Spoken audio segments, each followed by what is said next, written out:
Good day, ma'am. So this is the video presentation of Group 1, Discovering Neutral Geometry. I am Virgin May M. Apas, together with my co-members Bacoto Joyce D., Cabañas Vani L., Lauron Catherine B., Leo Beras Tessa S., and Marte Gemar T. In this slide, the group presents the diagram A, which show the two lines cut by a transversal line. In the diagram, some pairs of angles are equals, such as angle 1 is equal to angle 4, angle 3 equal to angle 2, angle 5 is equal to angle 8, and angle 7 is equal to angle 6. Having equal pairs of angle can be used to conclude that the lines are parallel. However, based on the Euclidean geometry, parallel lines never meet. But in the diagram, the alternate interior angles are not equal, suggesting that the lines are not parallel and will eventually meet. Nevertheless, in modern geometry, parallel lines are considered to intersect at points at infinity. Good day everyone, I am Catherine B. Lauron and I will be discussing diagram 2. So the diagram shows triangle ABC with an exterior angle at point C. First, observe the triangle closely. At point C, one side is extended forming an exterior angle. Now let's compare this exterior angle with the two remote interior angles, which is the angle A and the angle B. From the diagram, we can see that the exterior angle at C is greater than angle A, and the exterior angle at C is also greater than the angle B. But why does this happen? This is explained by the exterior angle theorem, which states that the exterior angle of a triangle is equal to the sum of the two remote interior angles. So in this case, the exterior angle at C is equal to angle A plus angle B. So what do you notice? Since the exterior angle is the sum of both angle A and B, it must be larger than each of them individually. That is why the exterior angle at C is always greater than the angle A and the angle B. Now, does this relationship always hold true? Yes, no matter how you draw the triangle, this relationship always be the same. In conclusion, the diagram shows that the exterior angle is always equal to the sum of the two opposite interior angles and therefore always greater than each one. On diagram 3, we have diagram C, which is the triangle of ABC with given in measurement of interior angles. So the measurement of angle A plus measurement of angle B plus measurement of angle C is equals to 180 degrees. The three angles always form a straight line when it combined, which is why their sum is 180 degrees. Next is what is the total. The total interior angles of the triangle always adds up to 180 degrees. Can you guarantee this will always be exactly 180 degrees? It depends as long as it is working in ordinary Euclidean geometry, like what you draw on a paper.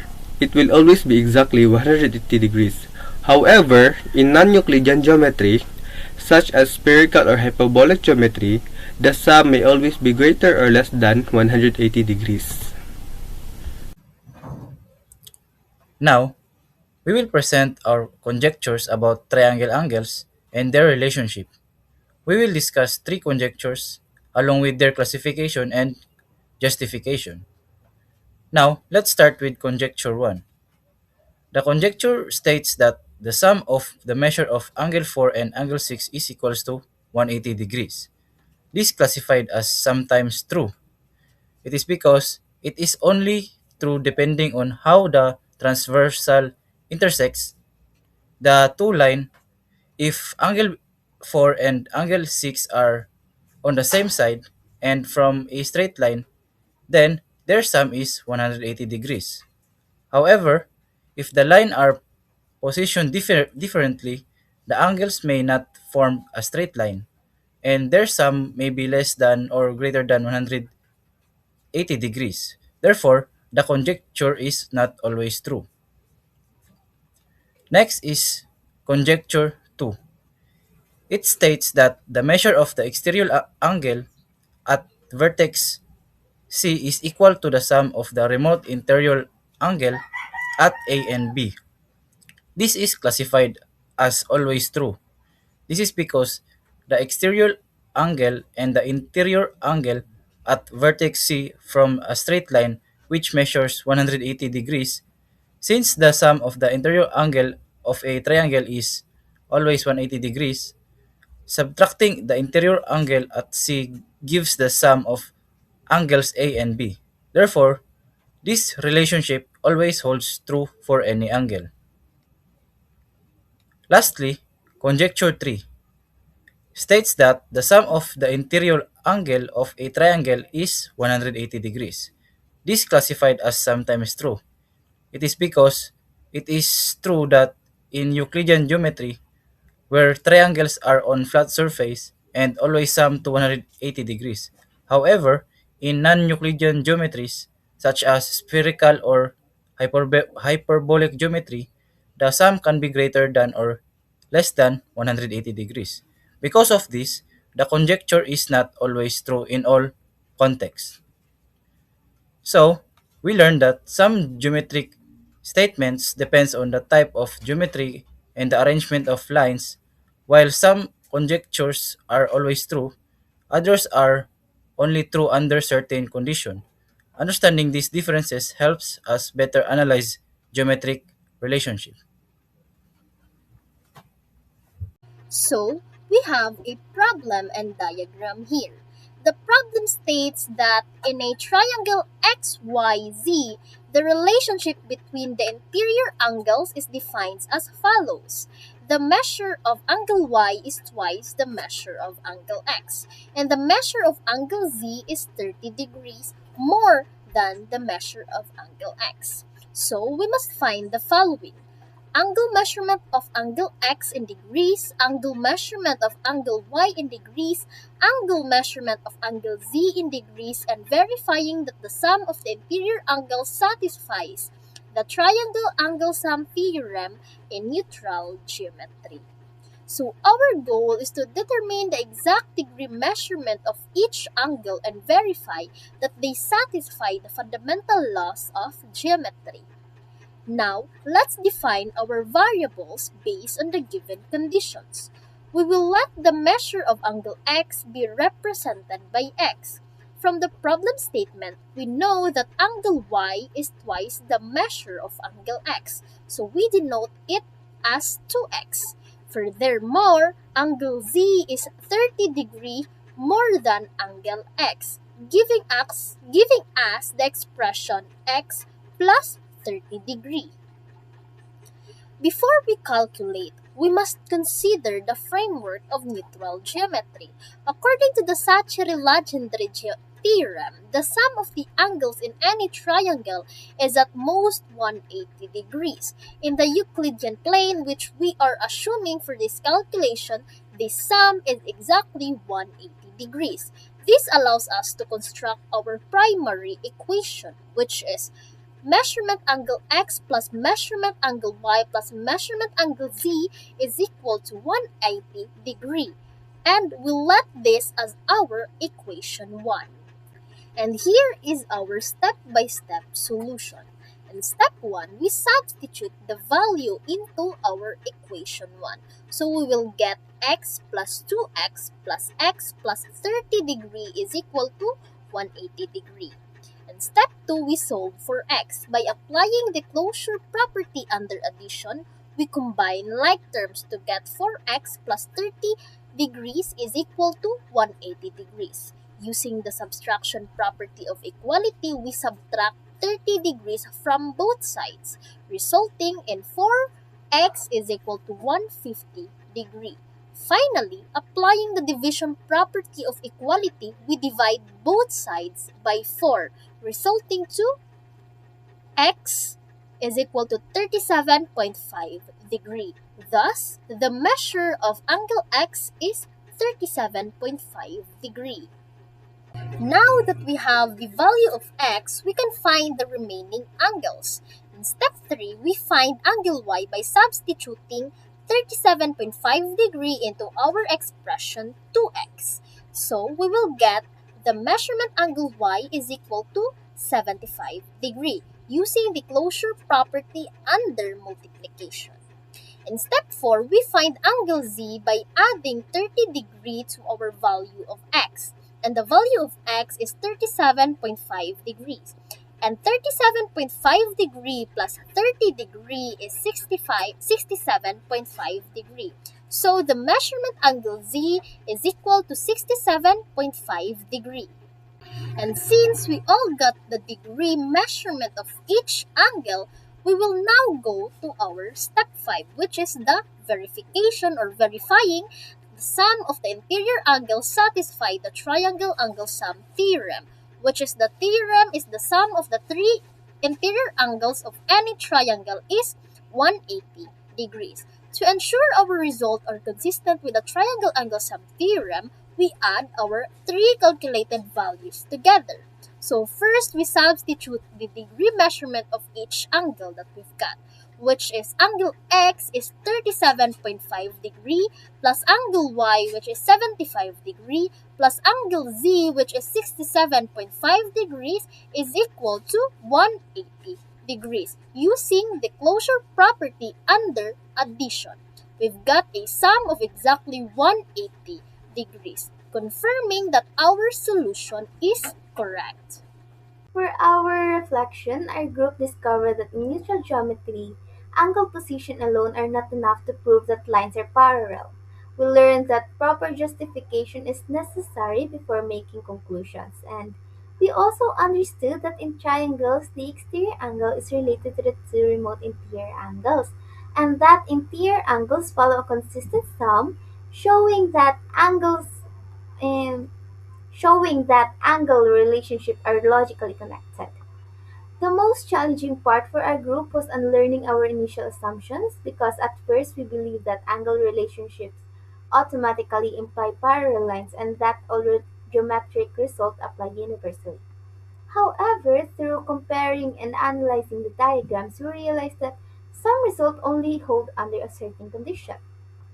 And lastly, we recognized that we were assuming too quickly that angular relationship prove parallelism and that all results are always true. So to resolve this disagreement, we discussed our answers, rechecked our diagrams, and justified our reasoning using computation and geometric principles.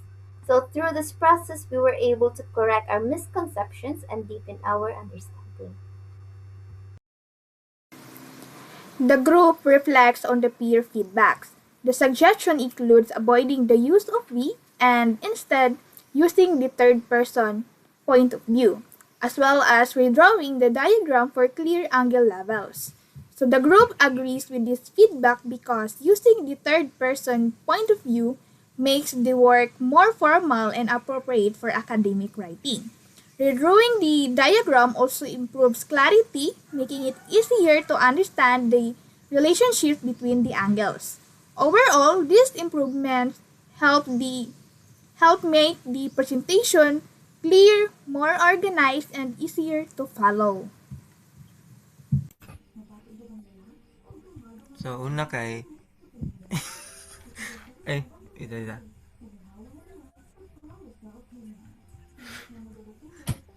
Una is kanang sa diagram A ninyo, no?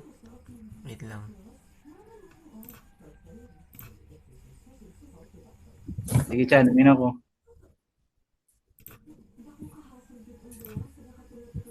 Hala, seryoso kayo sa question. So, sa diagram A kay, among suggestion icon kay, ano siya, dapat daw, i-redraw ninyo yung diagram na kanang dili kayo clear ang name sa angles good. Di ba kayo nyo kaya? 1, 2, 3, 4. Oh, And then 5, 6, 7, 8. Okay, tam. Wait, so...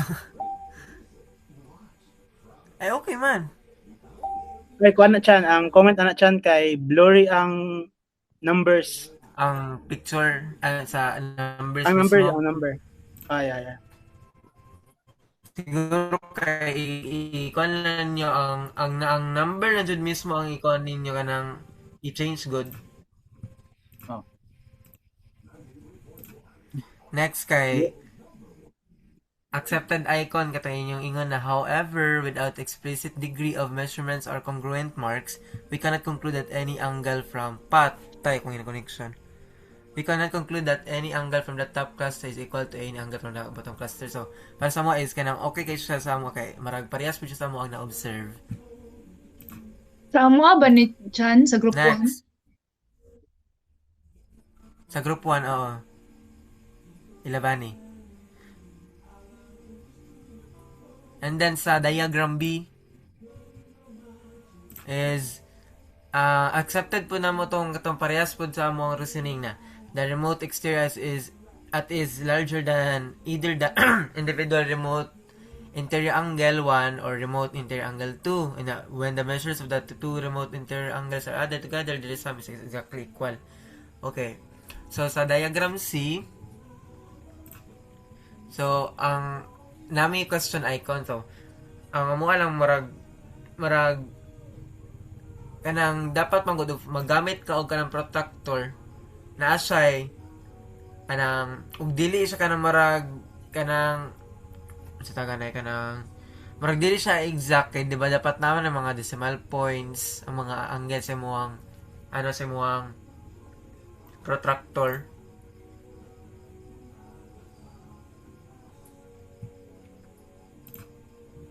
Hello?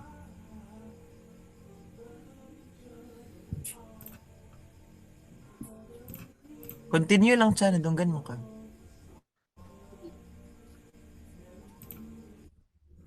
Sige. Sa diagram C, namin suggestion icon. In naming convention, we often utilize measurement, angle, and quality. So, hence, use anang measure of angle 1 in defining the angle via its measurement. So, dapat na ay M. Na ay gamay na M before sa katong angle 1. Para ma-indicate na measurement din siya sa angle. Okay, sa results and observations, ang among suggestion icon is that we should omit na kanang words na mga we or ana because kanang mo na to siyang third person point of view. Kung suggest is kanang the group, kaya kanang the group suggest that ana para dili siya kanang first person ang we. Next. Sa diagram C, yapon, accepted icon tong the result does not apply to all geometries because in non-Euclidean systems such as spherical and hyperbolic, the angle sum of a triangle can exceed or fall short. So, again, nasa mo because kanang parehas po siya sa mga observation. So, ano po, sa conjectures and justification, more ko na siya kanang spelling error lang siguro ni siya kanang dapat magod conjecture dili siya conjuncture. Conjecture na word dili conjuncture. And then sa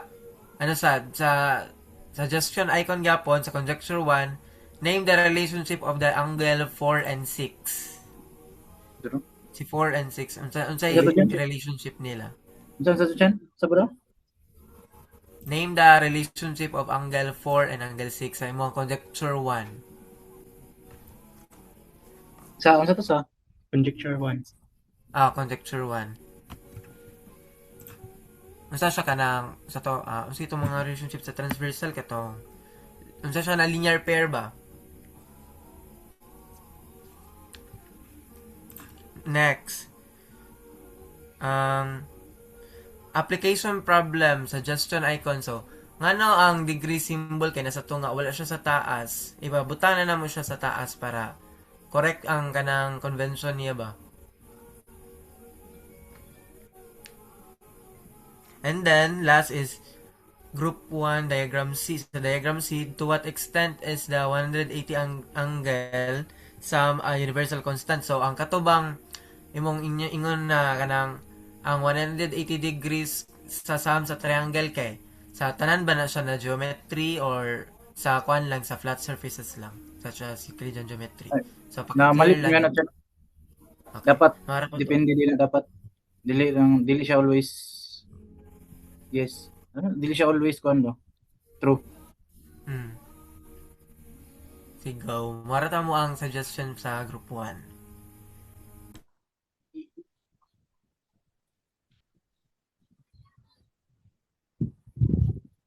Okay, other groups naman sa group 3 naman. Okay, so ang among suggestion and comment is first same sa katong gingon ni Christian sa diagram A and also pud sa B is kanang dili kayo siya klaro gani ang katong mga angle nga naka-indicate dito katong numbers. Siguro marag klaro mo na lang siya og kuan sulat kung pwede. And then sa diagram B is sa first bullet ang question nga katong angle C is always greater than other two angle. So do you mean ba nga greater than each angle individually or greater than both combined? Need lang na mo clarification kasi interior angle is equal to angle A plus B. So maybe greater than siya sa each angle individually. So clarify lang na mo ang statement or mag-suggest me na pwede siya. This is also why angle C is always greater than other two angles individually. Pwede siya naon sa kaning sa diagram B. And sa diagram C pod is your group nag-stated to the sum of interior angles of a triangle is always 180. So how can you justify within the neutral geometry where the parallel postulate is not assumed? Can this result ba guarantee all cases or it is only based on constructed diagram? So siguro ang suggest na mo is kanang okay naman siya ang kanang inyuhang detail din siya and well supported. However, pwede na to siya improve by clearly stating the result are always true in neutral geometry and which result nga naga-depend siya sa Euclidean assumption, particularly anang diagram C kaning the sum of interior angles of a triangle is always 180 degree. Kay di ba ang magud sa activity is mag-base daw sa neutral geometry. Unyang among napansin man kay murag nag-base mo sa Euclidean geometry, murag nag-assume na mo nga nanay parallel something. So siguro murag butangan pud niyo siya og gamay na about Naman ko kinimitran. Karon ako bantay. Gani? So murag-mura na ang amo ang nakita kay murag napansin po sa nila Christian ang katong other So I think mura to.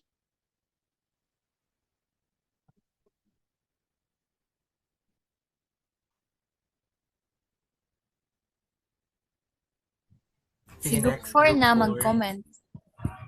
Kay group 1. Okay, hi, madungog ako. Aliyah, Yes. pwede open cam. Okay, wait lang.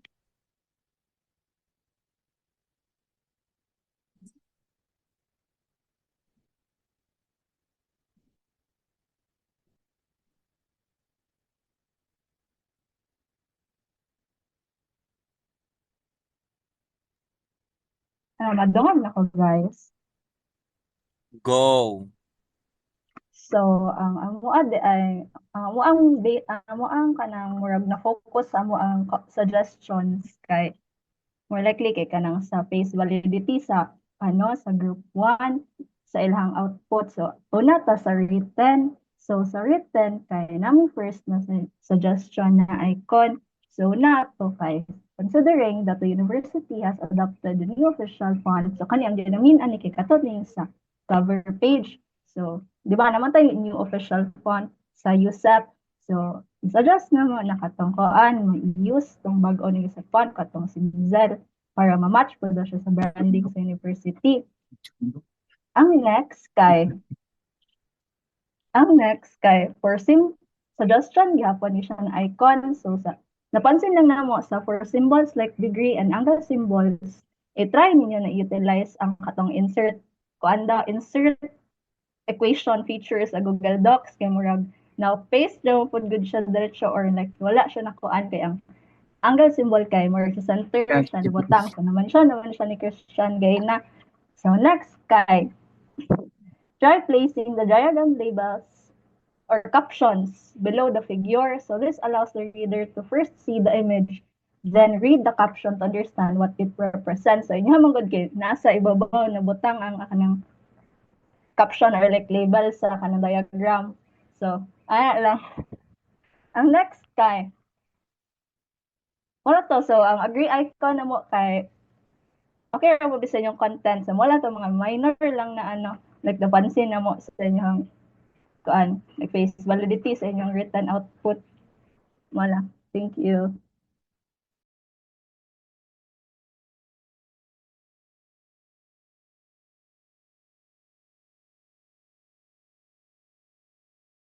Group 5. So, hello. Am I audible po? Audible Go. ko? Hello? Sige. So, as group 5, ang comment mo is that mag-start mi sa pros. Start sa pros. We like the application and problem sa inyong written output. It is very clear and it has kanang clear siya but at the same time ato sa cons. And then ang cons is kanang face validity gihapon kinang inyong degrees na gigamit di ko sure if degrees ba na kay na siya sa kining sa tunga good like di na ko siya ma-consider na degrees.